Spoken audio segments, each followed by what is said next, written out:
오늘 본문을 보게 되니까 사도 바울이 15절의 말씀을 얘기하죠. 그러면 무슨 말 하겠느냐? 우리가 율법 아래 있지 아니하고 은혜 아래 있으므로 죄를 짓겠느냐? 결코 그럴 수 없느니라. 자, 이 말씀으로 본문을 시작합니다. 그 이유는 구원의 은혜를 방종의 기회로 삼는 사람들이 있을 것을 미리 알았고 또 그로 인한 염려가 되었기 때문입니다. 주님이 이 땅에 오신 이유에 대해서 요한복음 16장 8절은 말하죠. 죄에 대하여, 의에 대하여, 심판에 대하여 세상을 꾸짖기 위해 오셨다라고 분명하게 선포하고 있습니다. 하지만 오늘날 우리 기독교는 사랑의 하나님, 은혜 하나님만 강조한 나머지 자신들을 위해서 하나님을 믿고자 하는 사람들이 늘고 있습니다. 과거에만 하더라도요, 사실 제가 중고등학교 때만 하더라도요, 교회 가면 지옥에 대한 설교가 자주 나왔어요. 심판에 대해서도 잘 선포되었습니다. 하지만 어느 순간부터는 우리 한국 기독교에 가서 보면 복 받는다, 은혜 하나님, 사랑의 하나님, 그 부분만 강조해요. 사람들이 듣기 부담스러워하는 그러한 단어들은 일절 언급하지 않고 있습니다. 그 결과 성경과 일치되지 않는 당신은 사랑받기 위해 태어난 사람 이러한 찬송이 나오지 않나. 또 주님은 우리가 행복하길 원하신다고 하면서 기복주의가 득세하고 있는 그러한 시대 가운데 우리가 살아가고 있습니다. 그로 인해 사람들은 그리스도인의 정체성도 잊어버리고 진리의 모양도 잃어버리게 되었습니다.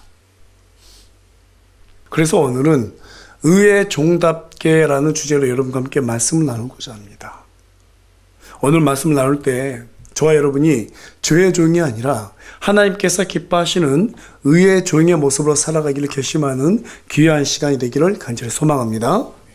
초등학교 때요, 학교에서 딱 다녀오면 가장 좋았던 게 뭐였냐면 가방 빨리 집어 던져놓고 친구들과 어울려 노는 시간이었습니다.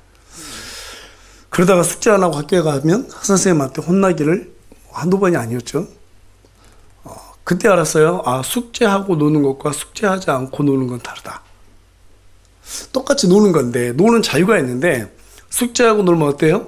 마음이 편하게 자유롭게 놀아요. 근데 숙제 안 하고 놀면 재밌게 노는 것 같지만 마음에 부담을 갖고 놀게 되죠. 어렸을 때도 그걸 알았어요. 그와 같이 우리 인생도 똑같다는 생각을 해봅니다. 특별히 우리 신앙도 그렇습니다. 죽음에 대한 두려움을 해결하고 사는 삶과 그렇지 않고 사는 삶은 완전히 질이 다르다는 것이죠. 그래서 성경은 두 가지 자유가 있다고 말합니다. 죄에 속한 자유, 의에 속한 자유. 하나님을 모를 때 저와 여러분은 죄에 속한 자유를 누렸죠. 그때 우리는 탐욕을 당연한 권리라고 여겼습니다. 그래서 내가 원하면 무엇이든지 가져도 되고 내가 원하면 무엇이든지 누려도 된다라고 생각했습니다.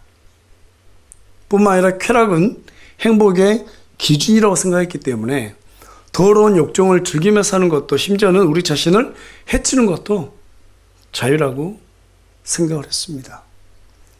하지만 그 순간이 지나면 알 수 없는 공허함이 찾아오죠. 알 수 없는 두려움이 찾아옵니다. 이 때문에 돈 많은 사람들이 겉으로는 즐겁고 행복하게 사는 것처럼 보이지만 실제로는 숙제하지 않고 노는 어린 아이들처럼 마음 한켠에는 무거운 돌 한 개씩을 껴안고 살아가고 있어요. 왜 그럴 수밖에 없을까요?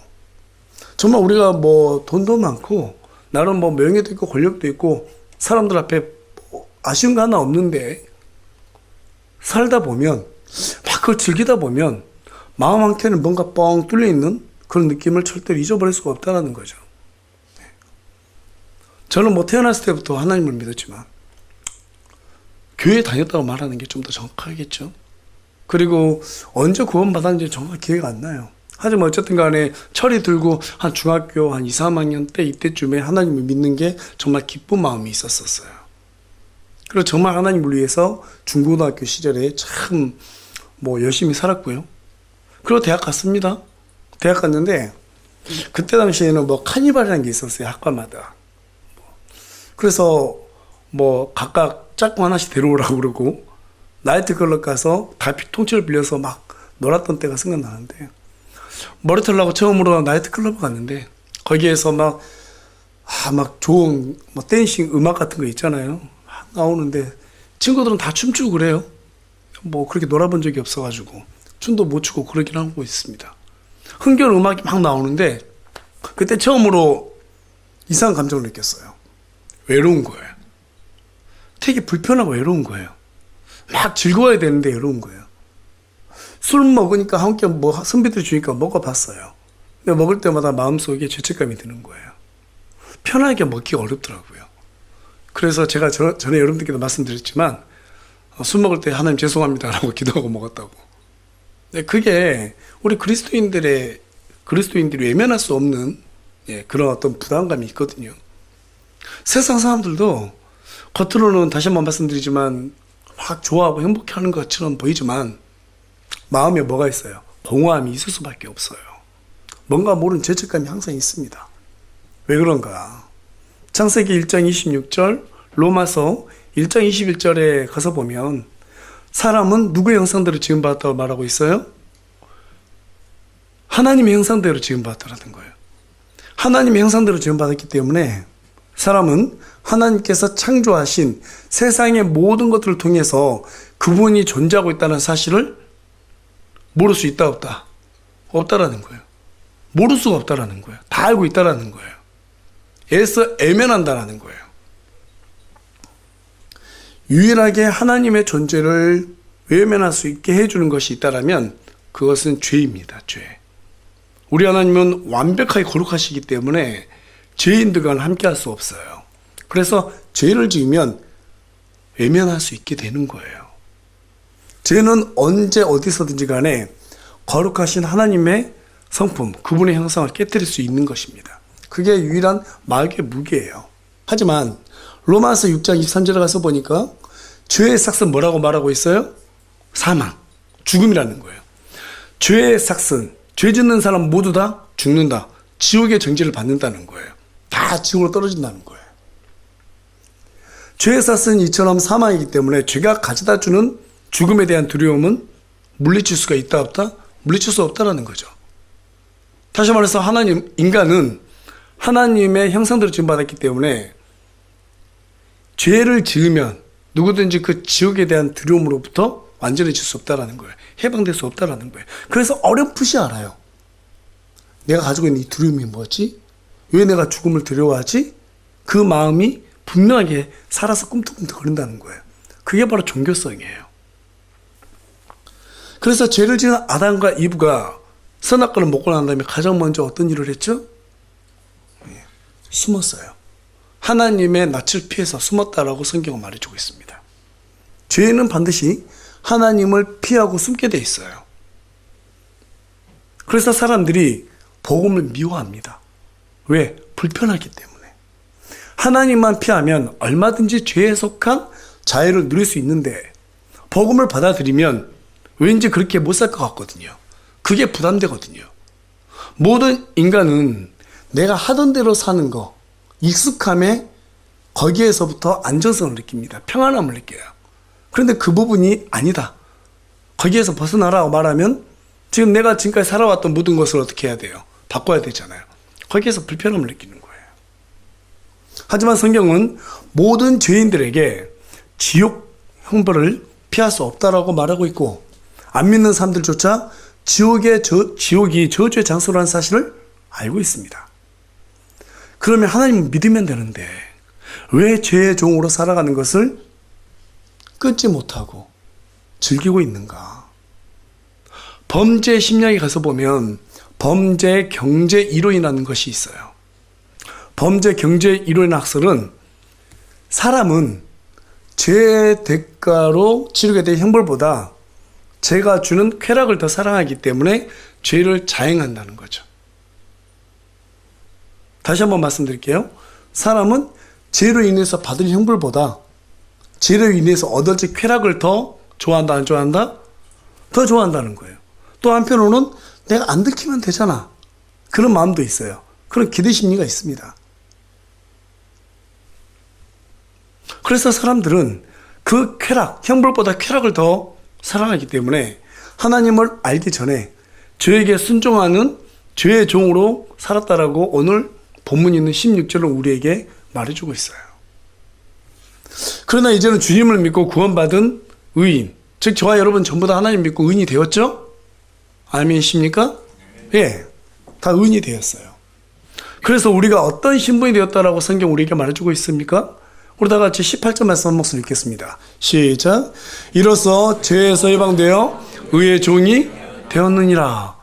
전에는 너희가 죄의 종이었는데 이제는 어떤 종이 되었다라는 거예요? 의의 종. 하나님의 형상을 그대로 물려받은 원모습으로 돌아갔다 이 말이에요. 하나님의 성품을 물려받을 수 있는 그런 의의 종이 되었다라고 우리에게 말해주고 있습니다. 한마디로 말하면 신분이 바뀌었다는 거예요. 신분이 바뀌었다는 거예요.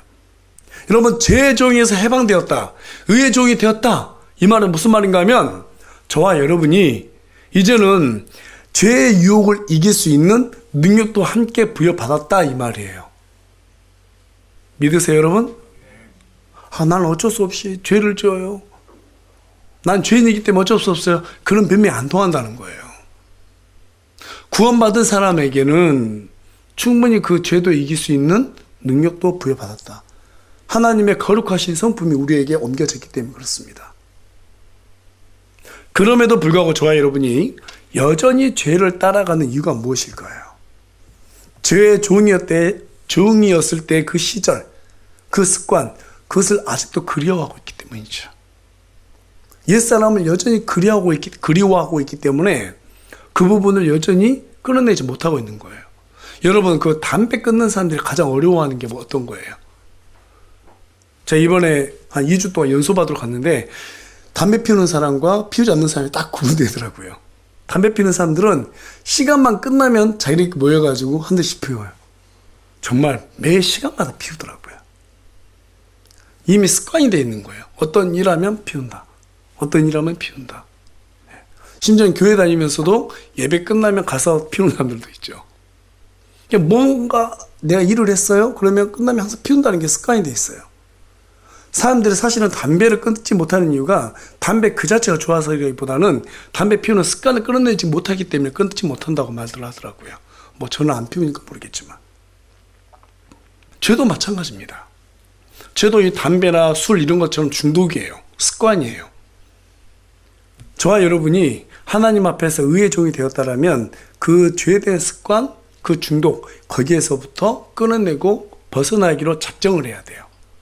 이미 그렇게 작정하면 하나님께서 우리에게 거룩하게 살아갈 수 있는 능력을 주셨다 안 주셨다?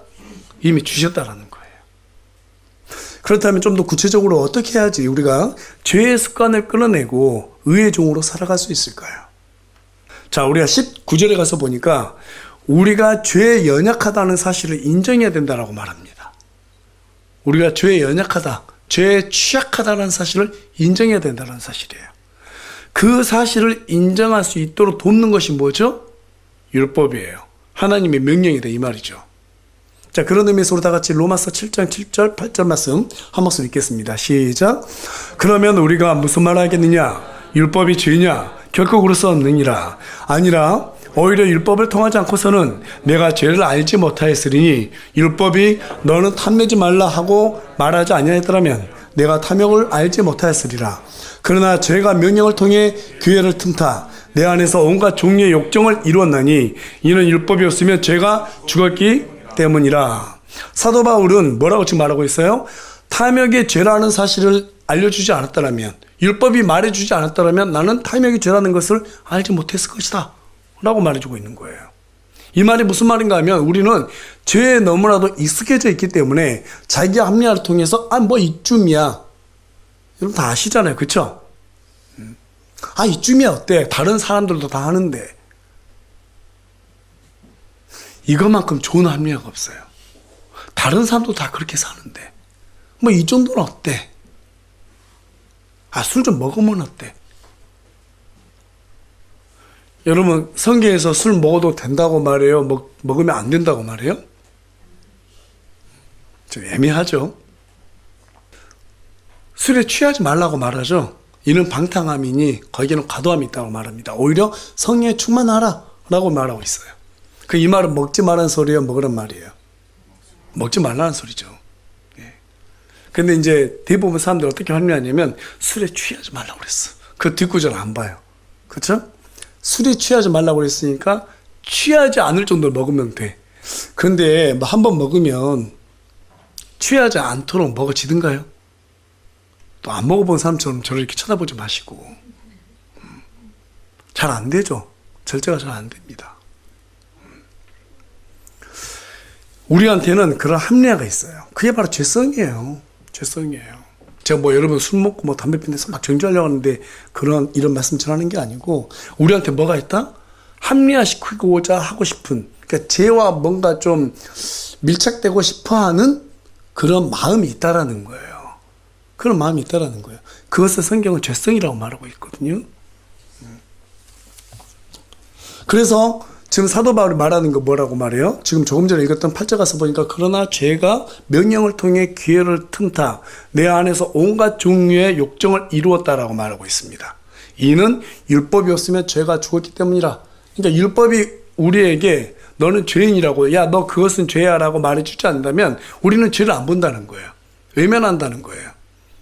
죄가 명령을 통해서 기회를 틈탔다는 말이 무슨 말이냐면, 우리는 율법을 보면 죄인이라는 사실을 인정해야 되는데, 자기 합리화를 통해서 그 율법이 말하면 에이 몰라, 더 뭔가 좀 반항하고 싶은 심리가 있더라는 거예요. 외면하고 싶은 마음이 있더라는 거예요. 성경은 이 지점에서 율법이 오면 두 부류로 나뉜다고 우리에게 분명하게 말해주고 있습니다. 하나는 율법을 통해 죄에서 양심의 가책을 받는 사람이 있고, 다른 하나는 율법을 듣고도 양심의 가책을 받지 않는 사람이 있다는 거예요.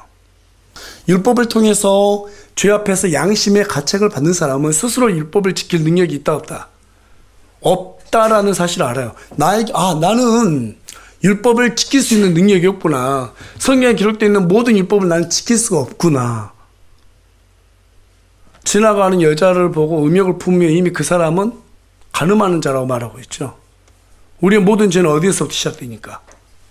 속에서부터 시작되니까. 우리 예수님께서 왜 가시면류관 쓰셨어요? 우리는 늘 죄된 생각밖에 안 하니까. 그 피가 우리의 죄를 제거하잖아요. 그분이 면류관 쓰신 이유는 항상 죄된 생각 속에서 죄를 품고 살아가는 우리를 용서하시기 위해서, 우리의 죄를 제거하기 위해서 가시면류관 쓰신 거예요. 그러니까 다시 말하면 우리는 죄인이다. 정말 내 자신을 보면 죄 덩어리구나. 항상 죄된 생각 속에 놓여 있구나. 율법이 우리를 그걸 알려준다는 거예요. 다시 말해서 율법을 통해서 우리가 양심의 가책을 받으면 나는 어쩔 수 없는 죄인이구나. 그럼 내가 어디로 가야 될까? 하나님께 가야 되겠구나. 하나님 앞에 가서 회개해야 되겠구나. 하나님 나 이 정도밖에 안 돼요. 그래서 우리 성경은 사도 바울이 뭐라고 말하고 있어요? 우리 지체들에게 서로 각각 자신보다 더 나은 사람으로 얘기를 하고 그러죠? 맞죠? 그게 무슨 말이냐면 정말 저 사람이 나보다 더 나은 사람이어서가 아니라 내가 저 사람보다 더 죄인일 수 있다는 가능성을 열어놓으라 이 말이에요. 늘 겸손해야 된다 이 말입니다. 하나님 앞에서 겸손한 사람은 어떤 사람이냐면, 하나님 제가 좀 부족합니다 이렇게 말하는 사람이 아니에요. 죄를 지었으면 그 부분에 대해서 회개하는 사람이에요. 하나님은 회개하는 사람을 기뻐하십니다. 여러분 믿으세요? 그 사람을 겸손한 사람으로 인정해 주세요.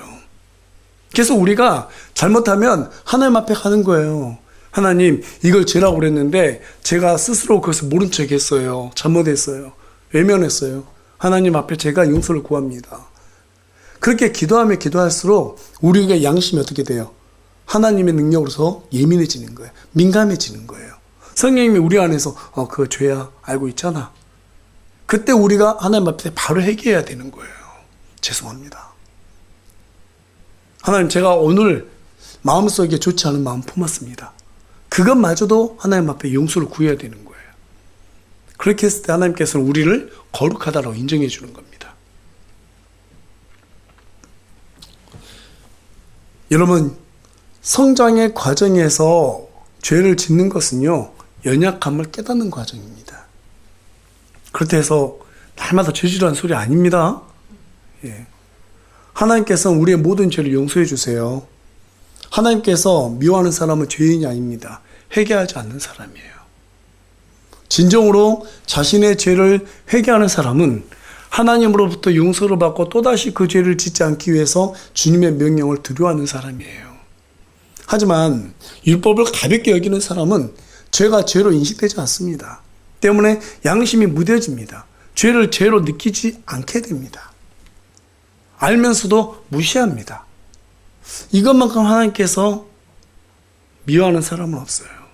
그래서 온갖 종류의 욕정, 즉 시기, 질투, 분노, 비방, 탐욕, 교만, 음욕 등 모든 이러한 죄의 본성을 자극하는 죄가 요구하는 식성, 그 모든 충동이 쉽게 넘어가 버려요. 저도 신앙이 정말 어릴 때도 있었고요. 과거의 경험을 보면 조금씩 성장하더라고요. 그 과정에서 솔직하게 여러분들께 말씀드리자면 죄인지 알아요. 예, 그렇게 하면 안 된다는 것도 안단 말이에요. 하나님께서 그걸 미워한다는 것도 알아요. 그리고 제 입으로도 그렇게 고백합니다. 그게 죄입니다. 하나님 잘못했습니다 말하지만 회개하면서도요, 그 이면에 뭐가 있는 줄 알아요?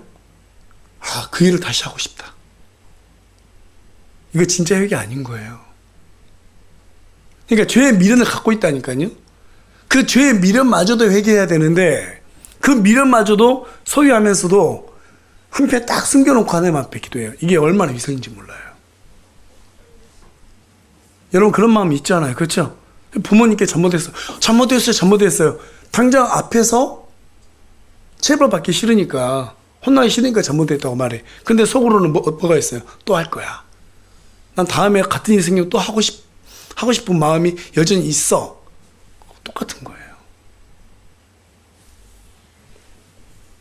그런 자들에게 주님이 뭐라고 말씀하시는가? 마태복음 5장 17절 말씀 다 같이 읽겠습니다. 시작. 내가 율법이나 대언자들의 글을 폐하러 온 줄로 생각하지 말라. 나는 폐하러 오지 아니하고 성취하러 왔노라. 이런 사람들은요, 그들이 하는 행위를 보니까 우리 예수님께서 마치 율법이 없는 사람들처럼 행위하더라는 거예요. 여러분, 우리 예수님께서 율법을 폐하러 오셨어요? 아니죠. 율법 누가 주셨어요? 하나님이 주셨습니다. 그럼 율법 그 자체는 선한 거죠? 완전한 거죠? 율법 그 자체도 하나님이세요. 단지 저와 여러분에게 율법은 죄를 알려주는 기능이잖아요. 내가 죄인이라는 사실을 알려주는 거잖아요. 마치 거울에 보면 뭐가 묻은 것을 알 수 있는 것처럼 율법은 너한테 지금 죄가 묻어있어? 라고 알려주는 기능을 합니다. 너 이제 지옥 가. 그걸 말해주고 있는 거예요. 어떻게 하지?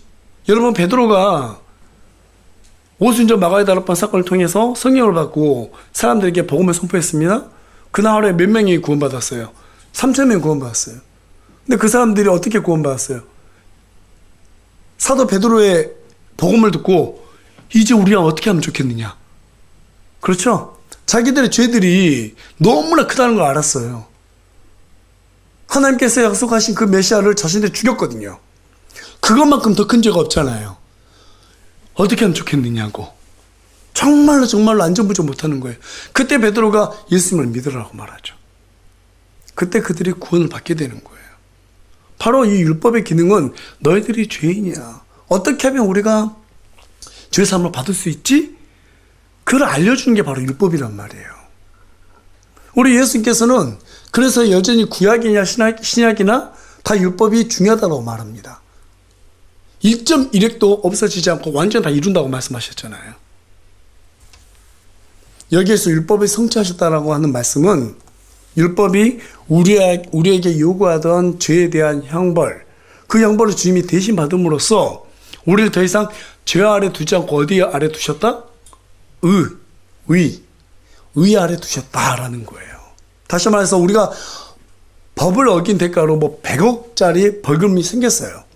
그걸 갚지 못하면 목숨으로 대신 갚아야 되는 상황이었는데 예수님이 대신 죽어주셔서 그 벌금이 우리에게 더 이상 부과되지 않게 되었다 이 말입니다. 즉 예수님은 우리를 정죄하던 율법을 없애기 위해서 오신 것이 아니라 우리 대신 율법을 완벽하게 지키셨고 그 율법이 요구하는 벌까지 모두 다 감당하셨다라는 거예요.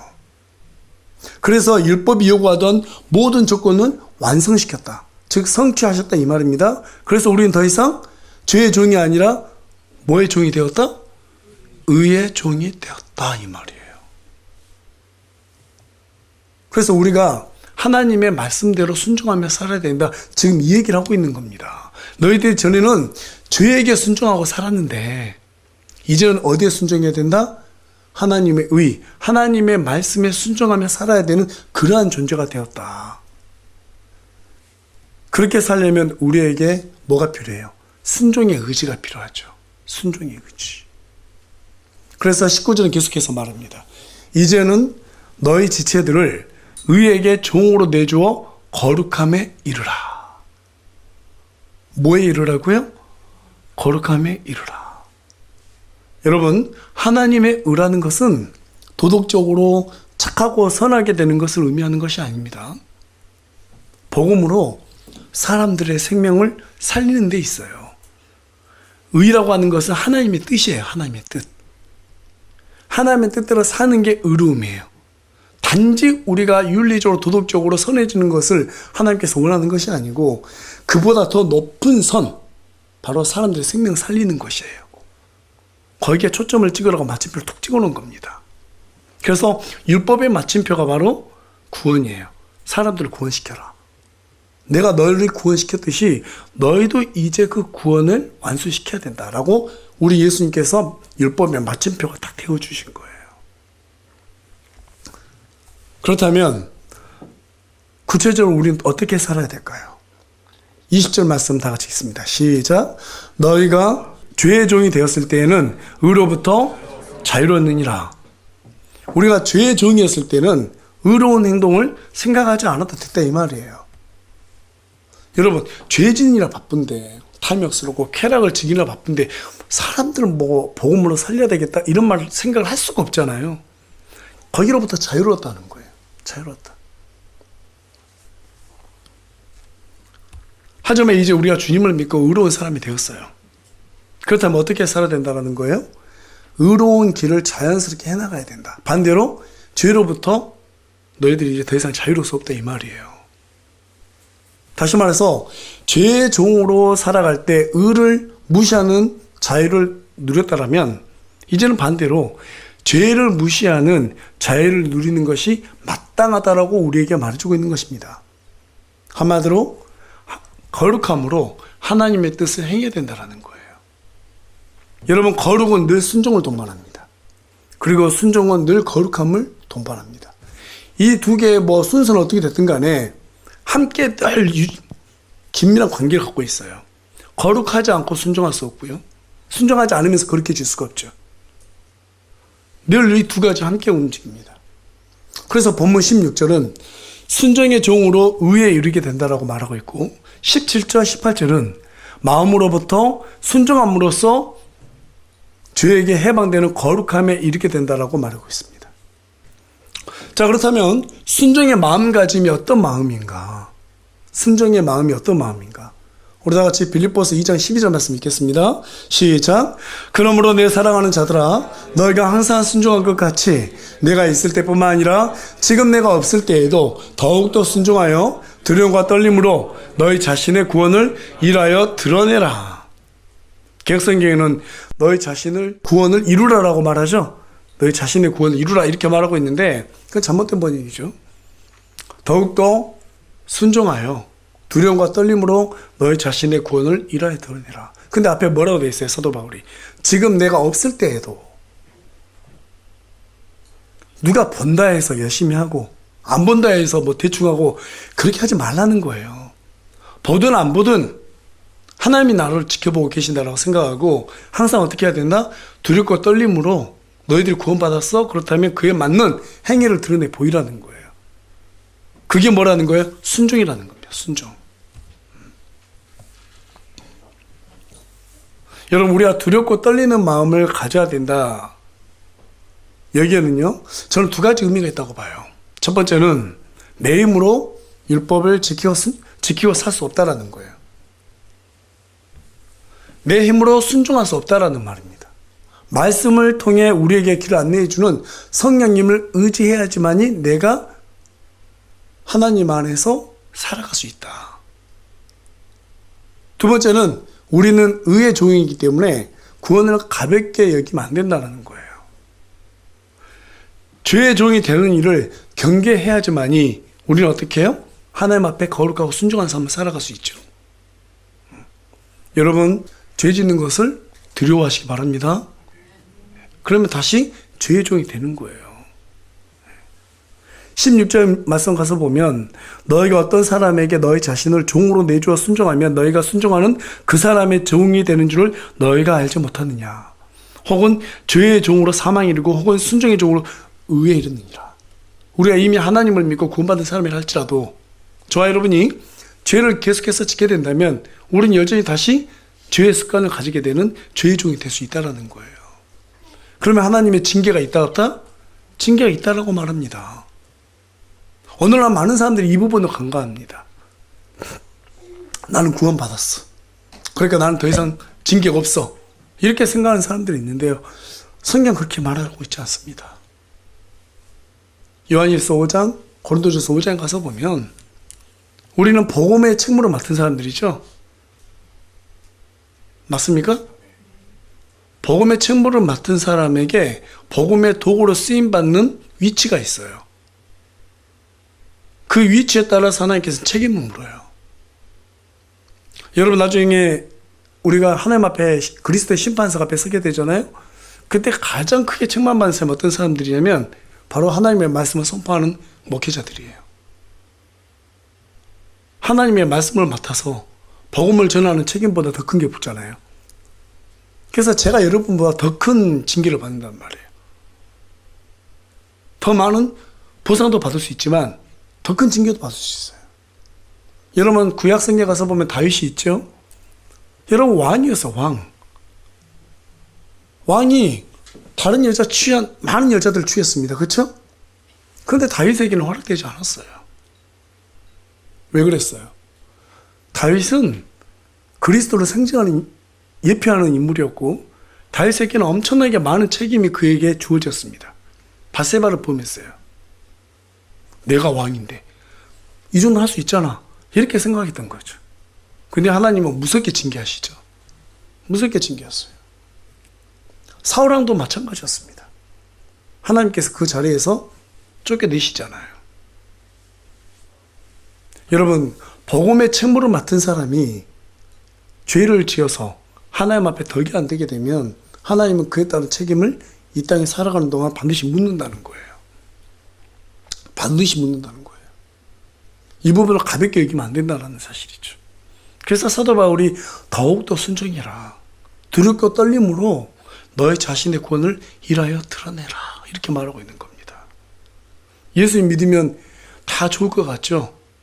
예. 죄에 관해서만큼은 하나님께서 정확하게 구분하신다는 사실이에요.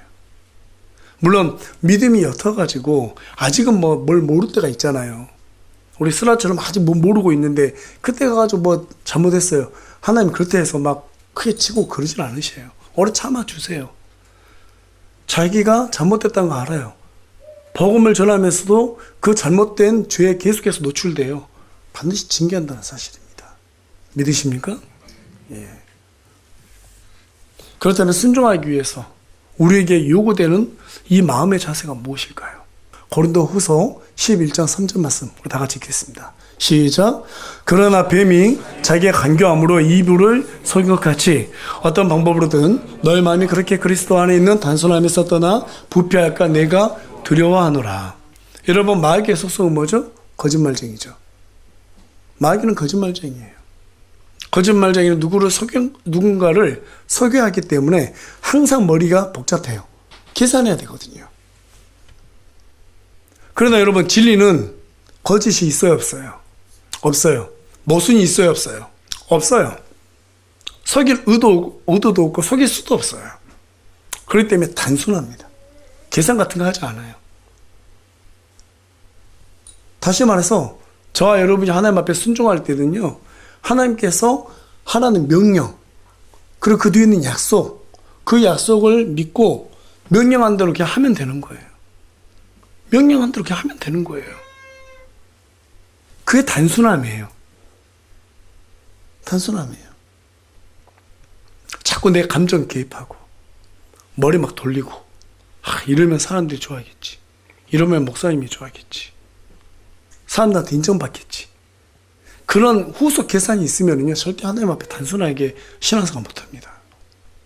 제가 여러분들께 여러 번 말씀드리지만 앞에 있는 저한테 잘 볼 필요 전혀 없어요. 누구한테 잘 보이면 돼요? 하나님께 잘 보이면 돼요. 그러면 목사한테도 잘하게 돼 있어요. 하나님께서 목사에게 복종하라고 그랬고 하나님께서 어떻게 해요? 너희들을 가르치는 자, 목회자들을 갖다가 선대하라고 그랬잖아요. 그렇죠?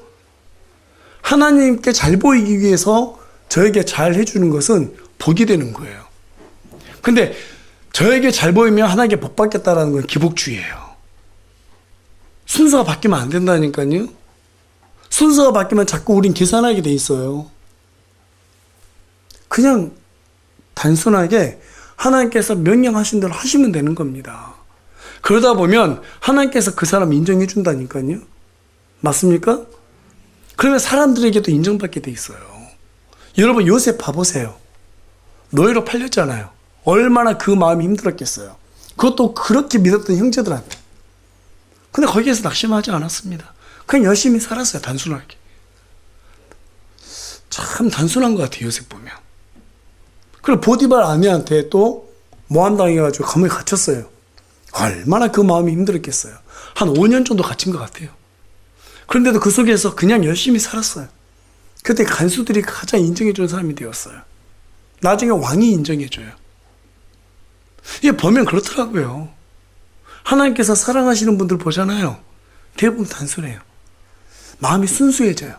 단순한 사람들은 마음이 순수해요. 대부분. 그냥 말씀하시면 아멘 하고 그냥 순수해요. 그 사람들이 뭐 세상을 몰라서 그런 게 아니에요. 계산할 줄 몰라서 그런 게 아니에요. 하나님을 경험해봤거든요.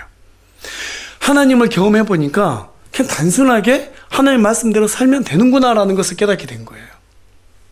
이게 진리를 따르는 사람들의 태도예요. 그래서 성경은 우리에게 뭐라고 말합니까? 어떤 방법으로든 너희 마음이 그렇게 그리스도 안에 있는 단순함에서 떠나 부패할까? 내가 두려워한다? 부패하지 마라. 계산하지 마라. 단순하게 하나님 말씀대로 살아가는 거예요. 여러분, 순종하는 삶을 살려면 어떻게 해야 된다는 거예요? 계산하지 말아야 된다는 겁니다. 의의 종은 계산하지 않습니다. 하나님께서 하라고 그랬어? 그럼 하는 거야. 하지 말라고 그랬어? 그럼 하면 안 돼. 이게 딱 흑백 논리가 분명하면 되는 거예요. 성경이 말하는 대로 있는 그대로 믿고 행하면 하나님께서 나와 함께 해주신다라는 그 믿음이 성숙한 믿음이에요. 그 믿음을 소유하는 저와 여러분이 되기 소망합니다. 예, 말씀을 정리하겠습니다. 저는 살아가면서 뭐뭐답게 살아간다는 것을 참 아름답게 생각합니다. 남편이 남편다울 때 아름답고, 아내가 아내다울 때 아름답고, 선생이 선생다울 때 아름답고, 의사가 의사다울 때 아름답잖아요. 그 모습이 참 아름다운 것 같아요. 이 모습이 아름다운 이유가 뭘까요? 자기가 지금 감당하고 있는 그 모든 것에 대한 책임과 의무를 다하고 있기 때문이 아닐까요? 하나님께서도 우리가 그리스도인답게 책임과 의무를 다하는 삶을 가장 기뻐하십니다. 여러분 믿으세요? 가장 기뻐하세요. 과거에 저와 여러분은 죄의 종이었습니다. 하지만 지금은 우리 주님을 믿고 주님의 은혜로 의의 종이 되었습니다. 의의 종답게 산다는 것은 그분이 주신 은혜를 방종의 기회로 삼는 것이 아니라 오히려 죄의 연약함을 인정하고 죄의 종으로 더 이상 살지 않겠다라고 결단하고 하나님 앞에 매일같이 우리의 부족한 모습을 드러내고 회개함으로써 하나님을 두려워하는 마음을 가지고 우리 안에 내주하고 계신 성령님의 인도하심을 받아서 사람들의 생명을 살리는 삶입니다. 바로 그것이 본문이 오늘 우리에게 말해주는 의의 삶입니다. 의의 종으로 사는 사람의 태도입니다. 그렇게 의의 종다운 모습으로 살아감으로써 하나님이 기뻐하시는 저와 여러분이 되기를 간절히 소망합니다. 또 하나님께 많은 복을 받아 누리는 저와 여러분이 되길 소망합니다. 그리고 언젠가는 그러한 너무나 기쁜 큰 기쁨을 감당할 수 없어서 이 자리에 서서 정말 하나님 잘 믿으라고 간증하는 저와 여러분이 되기를 소망합니다.